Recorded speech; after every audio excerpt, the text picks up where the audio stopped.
aqui. A minha audiência toda, eu digo, o Rafael é absolutamente importante para esse processo de mudança, para esse processo de debate. Você e todos os seus amigos, que na época de universitário, na época de universidade, se dedicaram ao tema, muito em razão de fatos de violência contra a mulher. Parabéns para vocês. E aí eu te pergunto, como é que hoje essa plataforma específica está funcionando? Quantos tribunais têm utilizado? Está sendo eficaz? Está no processo de evolução? Como é que qual é o seu retrato? Como é que você enxerga o Maria da Penha Virtual hoje, esse web aplicativo em funcionamento? Então, antes de colocar essa questão, é importante pontuar que você, como advogado, tem uma importância fundamental para a parte de divulgação. Então, muitas mulheres conheceram o aplicativo pelo seu canal no Instagram. Então, isso é muito importante, né? E ONGs também que fazem divulgação, além do tribunal também. Então, esse contato com o público feminino é muito importante.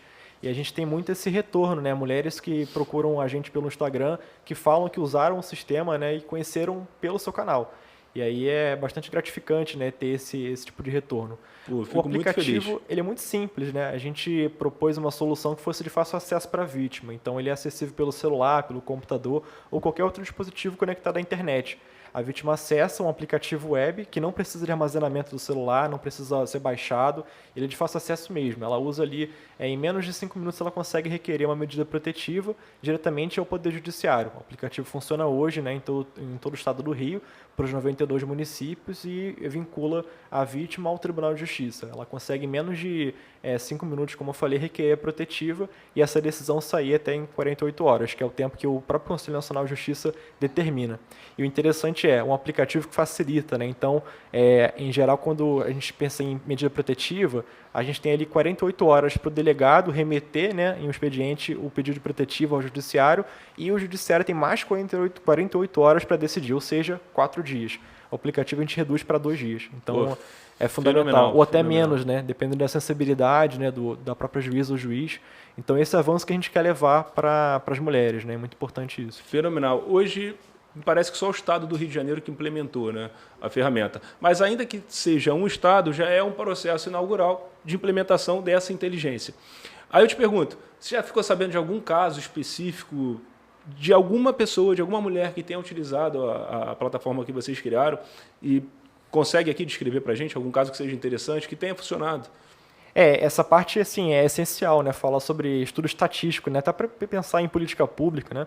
Então, o aplicativo ele funciona, como eu falei, em todo o estado do Rio, para os 92 municípios. Ele funcionava no início, né, só para o município do Rio e agora é para todo o estado a partir do Dia Internacional da Mulher desse ano, né, 2022. Então, cresceu assim exponencialmente o número de uso, né, do aplicativo. São mais de 1.500 pedidos de protetiva por todo o sistema, né? Então é bem legal falar sobre isso em, enfim, apresentação aqui no podcast, né, para dar essa oportunidade. E a gente tem alguns casos, por exemplo, de mulheres em cárcere privado. A própria doutora Adriana Ramos de Mello, que é juíza, ela comentou sobre isso em live, né, que foram alguns casos, né, de mulheres em cárcere privado que usaram o aplicativo Maria da Penha Virtual e não outros meios, né, como a própria delegacia, a polícia, né? Então é bastante significativo, né? Por que essas mulheres requereram uma protetiva pelo aplicativo e não para a delegacia, né? Por que elas não ligaram para o 90 tendo o celular ali à disposição? Então é uma credibilidade, né? Então é uma vantagem que o aplicativo tem por ser de fácil acesso para essas mulheres. E além disso, algumas mulheres que procuram a gente pelo Instagram para dizer que usaram o sistema e em poucas horas conseguiram a protetiva, né? Mulheres que moram em áreas carentes de serviços públicos, áreas conflagradas, né, por milícia, por tráfico. Então é muito significativo o uso do sistema. Rafael, eu digo aqui que por experiência de escritório, uma parcela muito significativa do número de mulheres não consegue sair da violência porque não tem dinheiro para ir à delegacia, porque tem medo do agressor, tem medo de ser vista na rua. É muito curioso. A mulher, ela entende que dentro de casa, que é um ambiente de violência, ela incrivelmente se sente, em alguma medida, segura. Ela entende que quando ela vai para a rua procurar ajuda, há um incremento do medo. Sim. Porque ela tem medo de ser vista pelo vizinho, do agressor ficar sabendo, e aí a tragédia ser maior ainda. Então, quando você traz essa plataforma de salvaguarda para a vida da mulher, que ela utiliza de dentro de casa, poxa, por experiência que eu tenho aqui, assim, de feedback, a gente tem parabéns mesmo. Não, o caso de cárcere privado que você narra, que devem ser algumas mulheres já se salvaram. Sim. Em razão do Maria da Penha Virtual, e aí já valeu muito o aplicativo, né? Não precisa nem mais dialogar sobre eficiência ou não. Sim. Mas eu vejo uma importância imensa, imensa mesmo, porque a mulher hoje ela não tem coragem suficiente para ir a uma delegacia policial. Seja pelo trajeto, seja pelo acolhimento que ela sofre na delegacia. Me parece que falta treinamento de pessoal, as pessoas miram muito a autoridade policial para reclamar. Mas a gente também tem que fazer uma reflexão se essa autoridade policial, na loucura do dia a dia dela, ganhando mal, não tendo preparação suficiente, consegue, de fato, atender bem aquela vítima que chega ali. Exato. Então é um ponto que a gente também tem que olhar para o outro lado, que é o setor público, e não reclamar diretamente do policial, mas reclamar da ausência de treinamento continuado desse policial. Hoje eu até fiz um vídeo aqui no meu Instagram, que é corriqueiro no meu Instagram, mulheres falarem que foram à delegacia e quando chegaram lá, ouviram, tá, mas você fez o quê? Até em DEAN acontece isso, né? Infelizmente. Até em DEAN acontece isso, que DEAN, para quem não sabe, é a delegacia especializada de atendimento da mulher. Até em DEAN acontece, ou seja, a falta de treinamento é até na DEAN. Isso é um problema. O aplicativo, o web aplicativo Maria da Penha Virtual, ultrapassa esses problemas na medida que linka a mulher diretamente com o Poder Judiciário. E aí, mais uma vez, parabéns demais para você. E não para por aí, né? A gente tem também a questão do analytics, é muito importante, né? Estudo estatístico. Então, isso a gente apresentou para o tribunal. Além de oferecer esse meio de fácil acesso para a vítima, também tem a parte estatística, que é muito importante, como você falou. Então, a questão, por exemplo, da Patrulha Maria da Penha, saber onde deve fazer mais intervenções com a ronda, né? Em relação aos bairros, né? Então, a gente sabe exatamente qual a incidência do uso aplicativo de acordo com o bairro do município, né? Enfim, do estado. E, Rafael, olha só, com base no analítico, eu vou pedir para a nossa audiência, para quem está nos ouvindo, está nos assistindo, que já utilizou, já frequentou alguma esfera policial, já pediu algum tipo de ajuda, coloca para a gente aí no Instagram qual foi a recepção, como é que você foi recebida numa delegacia, como é que você foi recebida, inclusive pela rede de apoio. Coloca aí as perguntas que forem chegando, eu vou recebendo aqui, vou passando para o Rafael e a gente vai trocando aqui. A gente quer muito ouvir vocês que estão aí. Para a gente é muito importante, Rafael. Não, estou à disposição também. Aliás, Rafael, ótimo. Essa métrica que eu tenho aqui no meu Instagram, de mensagens que passa da centena por dia, me dá uma métrica de um país que está acostumado a conviver com a violência dentro dos lares. E aí há uma esquizofrenia social. Se a gente tem tanto agressor, tem tanto ofendido, a gente precisa colocar esse tema na pauta e debater sobre. Então, por favor, mandem aí as mensagens que a gente vai trocar aqui, todas as mensagens que chegarem. Você, enquanto criador desse web aplicativo, recebeu o prêmio Inovari. Queria que você falasse um pouco para a audiência isso. Como é que foi para você receber esse prêmio? A gente está concorrendo ao Inovari, a gente ganhou o prêmio do CNJ. Do CNJ, desculpa. Exatamente. Do CNJ, desculpa. É o prêmio Viviane Vieira do Amaral. E é interessante falar sobre isso, porque é o prêmio do Conselho Nacional de Justiça, é da Viviane Vieira do Amaral, que foi uma juíza do Tribunal aqui do Rio, que foi vítima de feminicídio. E ela é egressa da Faculdade Nacional de Direito, onde eu estudei. Então é interessante porque ela, enfim, foi a vítima e eu agora estou propondo uma solução para esse problema, né, para a sociedade. Então a gente está, como eu falei, retornando para a sociedade o investimento que a sociedade fez na gente, né, como estudante da universidade pública, né. Muito, muito bom. A Cida Moreira escreveu aqui, abro aspas, sou uma sobrevivente de tentativa de feminicídio, sobrevivente. Ou seja, correu sério risco de vida. Uhum. Se não estivesse com medida protetiva, estaria morta. No meu caso, foi a delegacia. E aí, ótimo, a delegacia funcionou, salvaguardou a vida dessa mulher. Sim.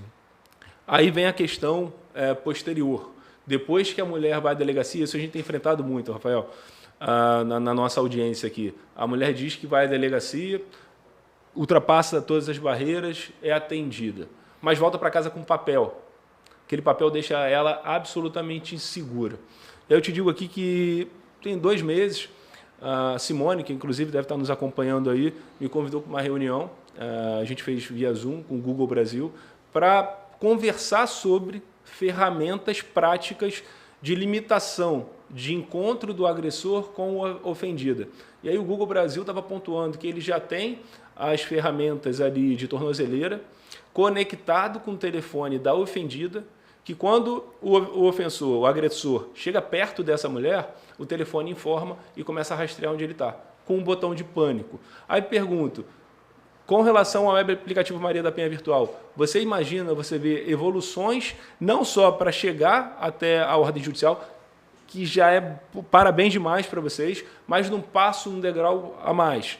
Ferramentas para limitar o contato do agressor com essa ofendida. Tem esse estudo? Está sendo feito, não está? A gente tem um trabalho, nosso trabalho é mais na rede de enfrentamento. Como é que a gente consegue aperfeiçoar essa rede, né? Então, além de ter o usuário justiça, né, o órgão justiça, também tem outros órgãos que acolhem aquela mulher. Então, por exemplo, a rede de saúde, o CAPS, o CREAS, né, os CEANs, né, aqui no Rio, o Centro de Atendimento à Mulher.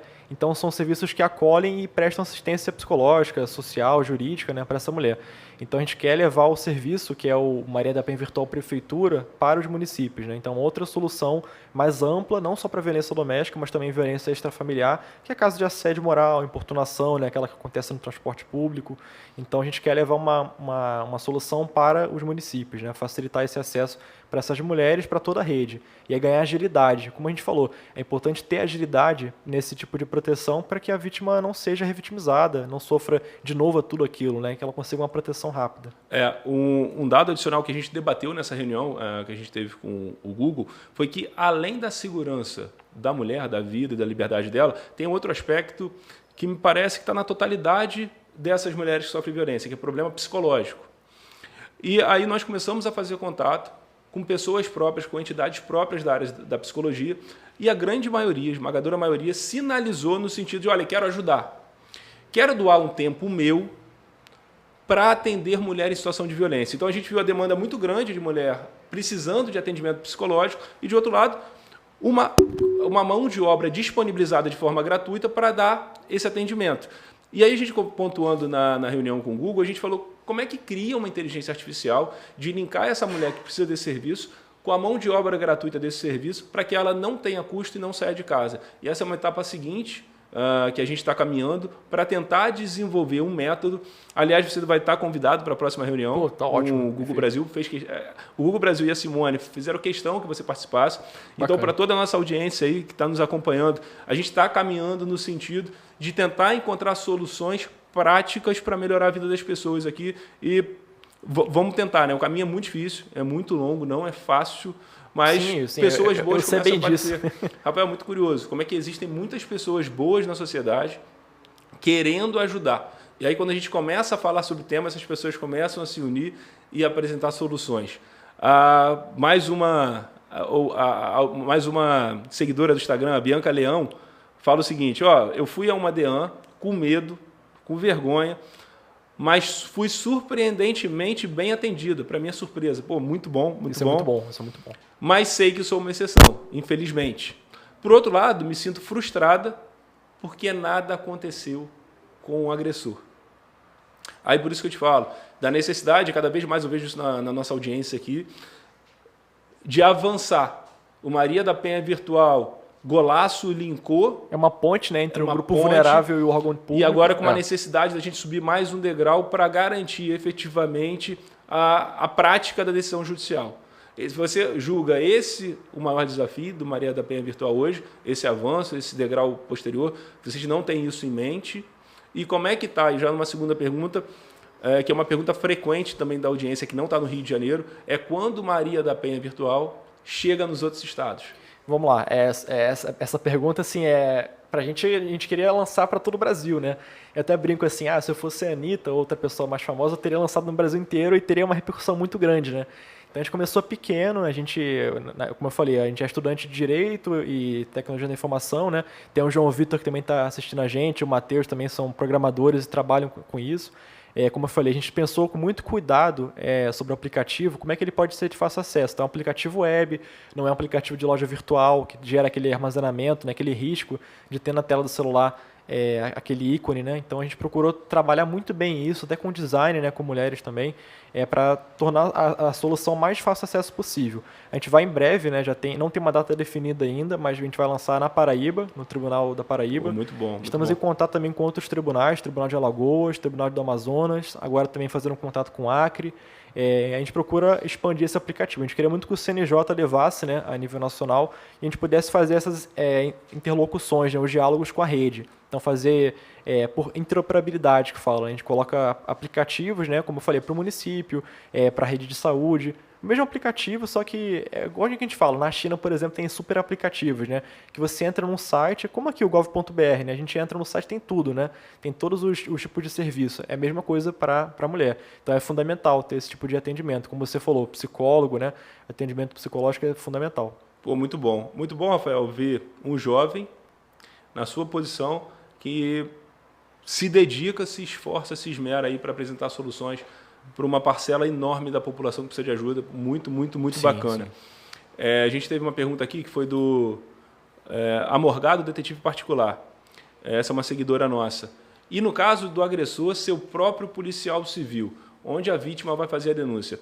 Aí eu próprio entro aqui na resposta, já utilizando o web aplicativo, Maria da Penha Virtual. Quando você faz, aí se eu estiver errado aí, Rafael, você me corrige. Quando você faz a denúncia, Amorgado Detetive Particular, quando você faz essa denúncia via web aplicativo, ela não fica no filtro dos policiais civis. Então você vai encontrar uma resposta do Poder Judiciário, com certeza, sem que essa pessoa fique sabendo.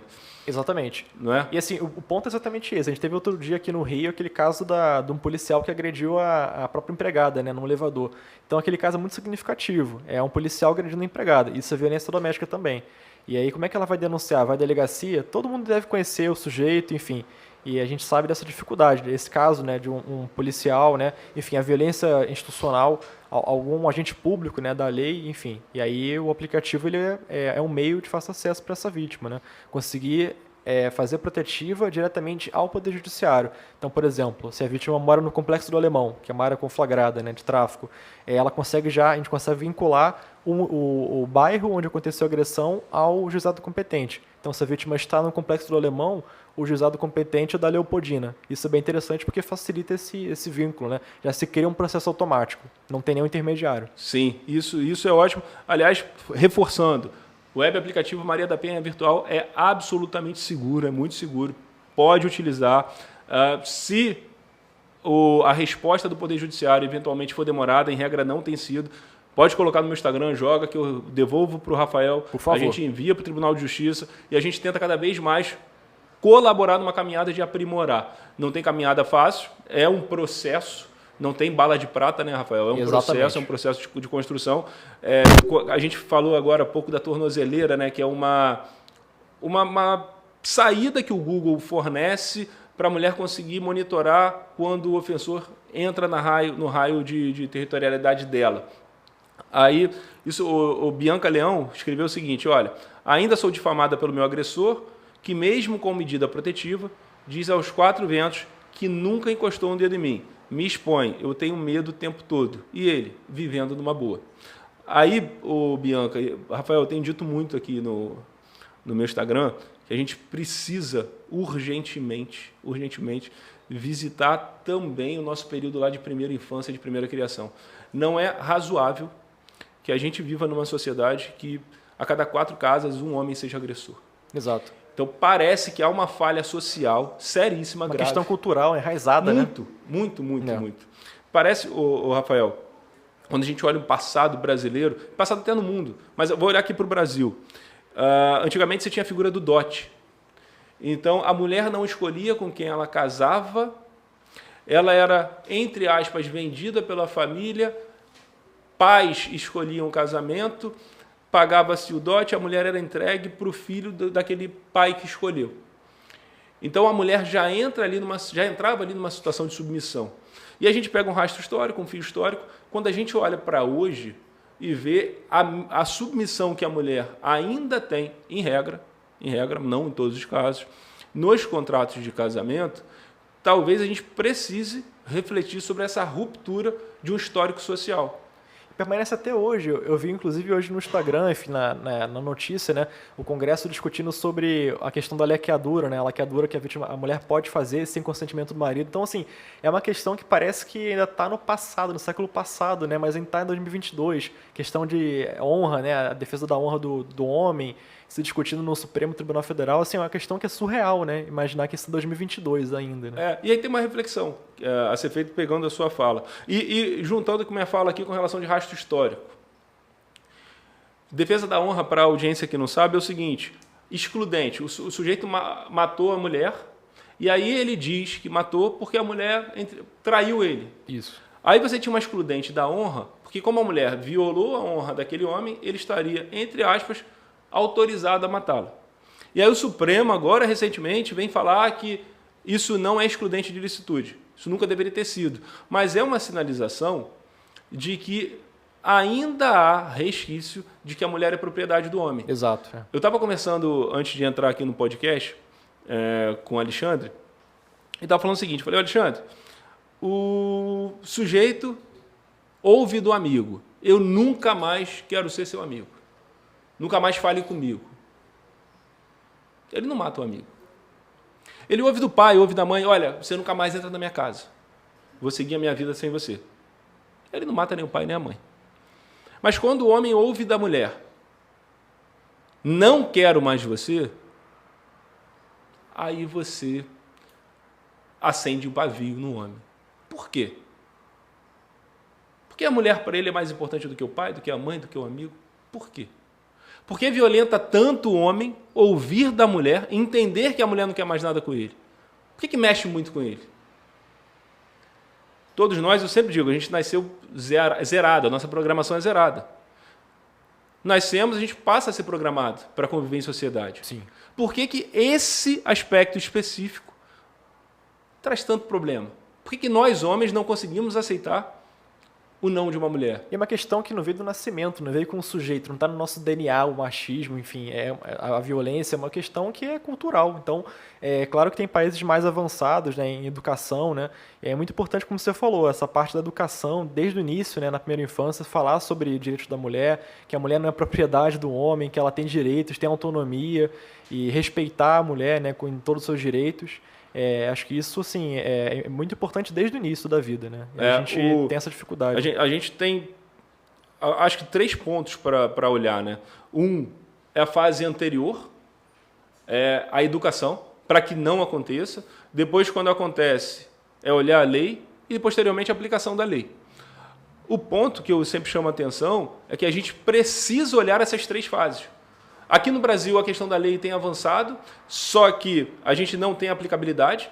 Exatamente, esse é o ponto. Eu falei sobre isso na OAB, né, ontem, né, na palestra, exatamente isso. A lei é muito boa, foi referenciada pela ONU, mas não tem a efetividade, falta ainda políticas públicas, né? Como eu falei, o uso da tecnologia é fundamental para que os órgãos públicos sejam efetivos na proteção da mulher. O problema, Rafael, é que não há vontade social de aplicar a lei, não há vontade social de mudar. E essa vontade social, ela só vai acontecer depois que as conversas forem traçadas, depois que o debate for proposto. E aqui no Brasil, parece que isso não vai ser proposto. Por ninguém, né? Gente, chegou a hora de falar sobre esse tema. Exato. E isso não é salvaguarda só de direito da mulher, não. Isso é salvaguarda do homem. Para quê? Por que agir assim? Da onde vem isso? Sabe? E última fase, a gente está falando de manutenção de família. Sou advogado, você também é. Eu sempre digo, contrato que é muito bom para um e é ruim para o outro, é um contrato que em pouco tempo vai estar desfeito. Porque não tem equilíbrio. Exato. Quando a gente olha os contratos de casamento, em algumas famílias, ele é muito desequilibrado. É muito bom para um, muito ruim para o outro. O outro permanece nele porque não tem chance nenhuma de sair. Quando tem chance de sair, tem risco de vida. Então é um ambiente esquizofrênico. E aí, cada vez mais, a gente vem propondo, nós precisamos falar sobre esse tema. A Valquírie Villanova fala o seguinte, a primeira agressão é psicológica, logo vem outras. E é real mesmo, é real. É o ciclo da violência, né? É o ciclo. Aumento da violência, explosão e depois lua de mel, aquele ciclo que a mulher não sai, né? Tem dependência emocional, dependência financeira. É uma questão assim que é muito problemática. Aí entra o acolhimento, aí entra a prevenção, né? Para que a mulher entenda, muitas mulheres não entendem que ela está sofrendo violência. E aí entra essa parte de estudo, né? No próprio aplicativo, até falando sobre isso, a gente está colocando agora uma parte informativa, né? Para que as mulheres entendam, colegas da mulher também entendam, olha, minha amiga ali está passando violência. Ela não fala, não verbaliza, mas ela está sofrendo. Eu sei porque ela chega na igreja, no clube, no trabalho, não precisa ser uma marca física, né? Enfim, no rosto, mas pode ser pela conversa. Como é que tá? É muito importante perguntar isso no trabalho para as pessoas, enfim, em escola. Como é que tá a sua relação com o seu namorado, com o seu marido?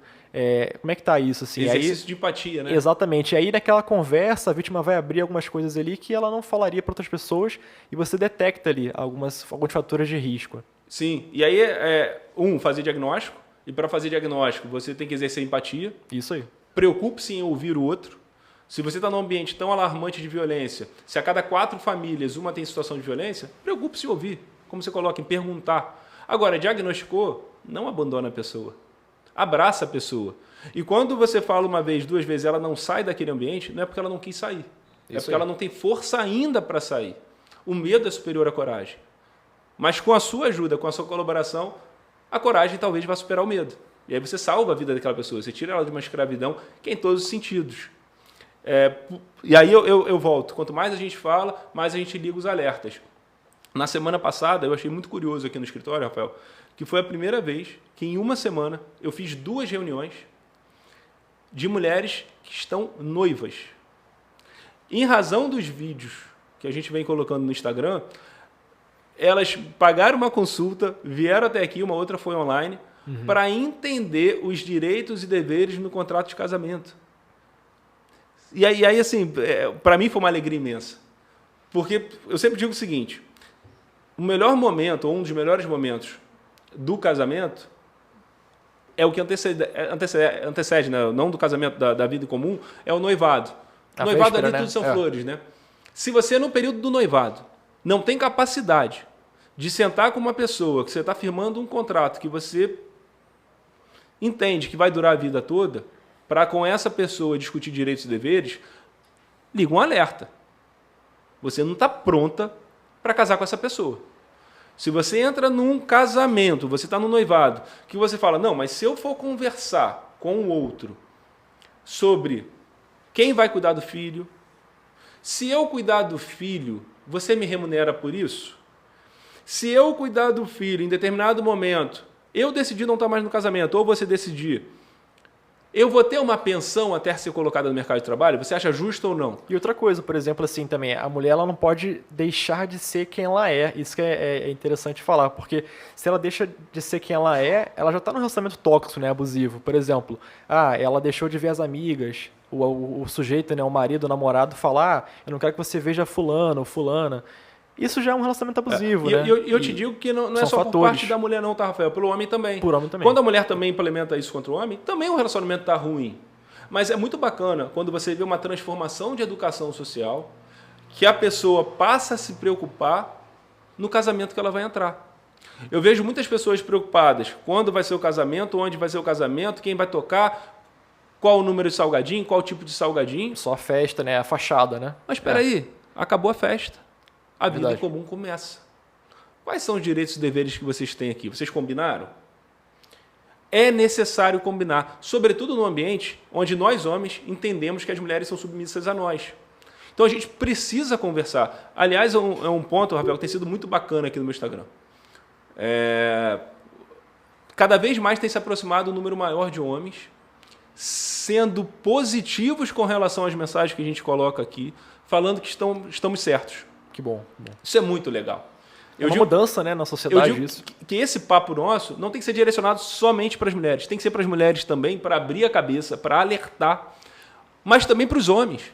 Porque os homens, nós homens precisamos entender em que cenário a gente está, o que a gente tem que fazer parte, né, para a mudança acontecer, os homens têm que fazer parte desse movimento, né, junto com as mulheres para proteger, para garantir direitos, né, não só as mulheres têm que reivindicar esses direitos, a sociedade como um todo, e os homens também são uma parte fundamental nesse processo. Você está aqui falando sobre os direitos da mulher, divulgando em podcast, eu também fazendo a minha parte. Acho que esse movimento tem que ser feito, né, para ontem. Então, propor soluções, iniciativas, né, dos homens também, acho que assim, é essencial para esse movimento de proteção. Eu digo muito, o seguinte, aí na minha época de estudante, né, quando eu pegava o ônibus para ir para a faculdade ou para a escola, quando avistava um idoso, você já levantava, porque você já tinha uma consciência social Exato. de que o assento é do idoso. Quando o jovem não levantava, um outro jovem fazia um discurso para que aquele jovem levantasse. O idoso não precisava fazer o discurso. Não é quem está numa situação inferior que tem que fazer o discurso. É quem está na posição de ofensa que tem que fazer o discurso. É isso aí. E aí hoje, parece que a gente andou para trás. Você tem lei obrigando, determinando que os assentos são dos idosos, porque não mais se respeita o básico. A gente trabalha com a consequência, né, com o problema e não com o início, a causa do problema. Né? A educação, né, em casa, na escola. Olha que falência de civilidade. Você vê o idoso entrar no ônibus, você só vai respeitar se tiver a lei. E ainda com a lei é difícil de respeitar. E aí por que eu estou falando disso? Eu fui no caso do ônibus e falar de idoso. O fato de nós homens não estarmos sofrendo as ofensas não faz com que a gente esteja isento do debate, não. Aliás, a gente tem que propor o debate com os outros homens e falar, chega, porra, não cabe mais isso. E no dia a dia, assim, eu sempre falo também sobre isso, assim, a questão de que a gente precisa ter um imperativo moral, né? Um dever de cada um como homem de proteger as mulheres. Se eu estou num bar conversando com um colega, numa mesa de bar, e aí o sujeito fala, olha aquela menina ali, sabe, é vagabundo e tal. Opa, peraí, eu tenho que intervir, eu tenho que falar. Não tem graça. Não tem graça. Ver um emoji, uma coisa no WhatsApp, outra rede social e falar, olha, isso não tem graça, pessoal. E tem que bancar o chato mesmo, porque os chatos de hoje são aquelas pessoas que no futuro vão ser as pessoas normais, né, vistas como normais pela sociedade, que estão colocando certo, né, o mais correto, que é de fato proteger a mulher, entender que aquilo está errado, aquele comentário, e a gente tem uma escalada, né, a gente sabe que aqueles comentários, né, aqueles problemas, assédio e tal, evoluem para problemas maiores, né, como muito questão maiores. de lesão corporal, enfim, tudo está no mesmo contexto que a gente não pode naturalizar, não pode aceitar isso, tem que ser intransigente, né, intolerante com a violência doméstica. Eu te digo que eu tenho maior alegria em te receber nesse primeiro podcast. Prazer meu também estar aqui. Porque você é uma pessoa que sai de um cenário, entre aspas, de zona de conforto. Eu falo entre aspas porque eu não concordo que uma pessoa possa estar em zona de conforto vivendo numa sociedade esquizofrênica como a nossa. É uma aparente zona de conforto. De qualquer forma, você, na sua aparente zona de conforto, saiu dela em razão de casos de violência contra a mulher e se disponibilizou a criar uma ferramenta de salvaguarda. Muito, muito legal. Eu vou trazer mais aqui alguns comentários aqui, o Rafael. Bia Rezende. Eu tenho uma vida de violência psicológica do meu irmão, mas meu caso é tratado por todos como uma simples briga de irmãos. Cíntia Guzmão. Ressalto que a violência doméstica não é apenas física. Existem psicológica, patrimonial e familiar. Vamos lá. Cida Moreira. Denuncie mesmo, com medo.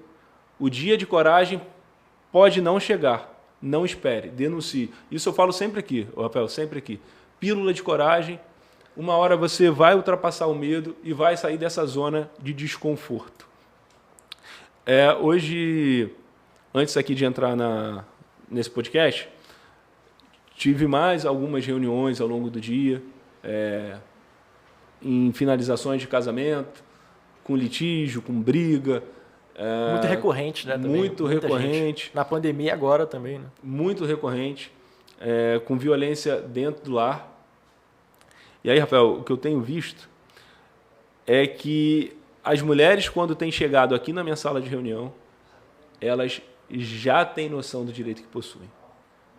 Já entendem o tamanho do direito que possuem e já se veem desobrigada a permanecer naquele ambiente.